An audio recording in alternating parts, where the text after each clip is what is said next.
Morning, everyone. I'm so glad to be able to join you today. This annual Walk to the Hill is an event that I've always looked forward to, and I used to participate in it myself as a captain for my law firm years ago.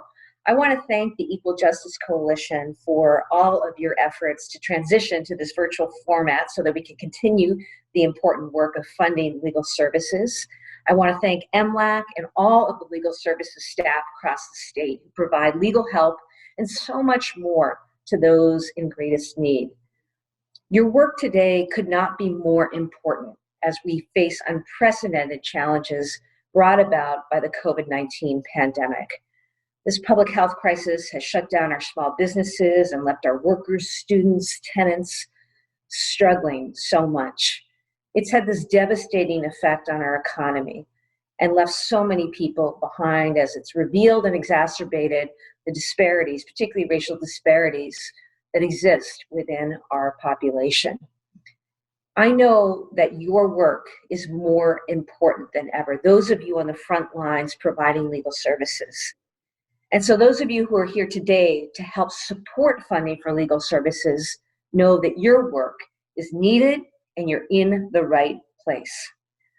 Civil legal aid is an essential service, so essential, and I've always believed that. And I talk about the Attorney General's office as the people's lawyer, the people's law firm, but truth be told, the legal services attorneys are the people's lawyers. Our partnership with legal aid offices is critical to so much of the work that we do.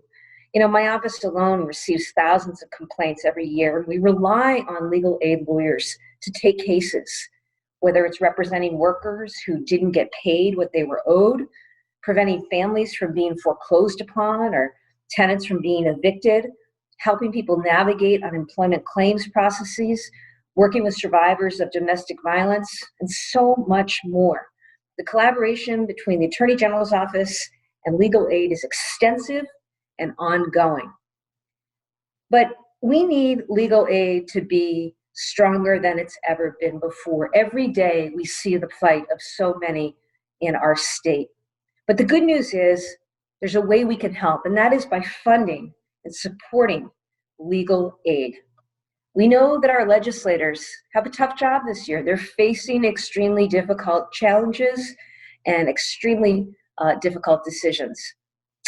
But I don't think there's anything more important, particularly in this time of taking care of those who are most vulnerable. And that starts with legal representation. I know that all of you can go out there and make the case today, talk to people, talk to them, the legislators and their teams, about what's going on and what it means to have the benefit of an advocate. You know that, and know that your efforts do make a huge difference. So I want to thank you for being here, and I want to thank you for your commitment to legal services.